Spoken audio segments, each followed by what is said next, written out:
যৌতুকের মামলায় আপনার বিরুদ্ধে ওয়ারেন্ট হলো এবং আপনি বিজ্ঞ আদালত হতে স্বেচ্ছায় আত্মসমর্পণপূর্বক জামিনে মুক্তি লাভ করলেন। এখন আপনার করণীয় কী?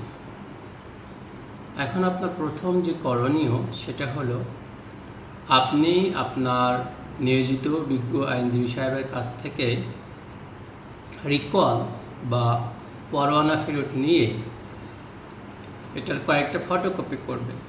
করে এই রিকল বা পরোয়ানা ফেরতটি আপনার যে ঠিকানা দেখানো হয়েছে সেই ঠিকানা যে থানার আন্ডারে এই সংশ্লিষ্ট থানায় যে আপনি আপনার এই রিকল বা পরোয়ানা ফেরত দিবেন এবং তাদের কাছ থেকে রিসিভ করিয়ে নেবেন এবং এই রিসিভ কপি আপনার সঙ্গে রাখবেন।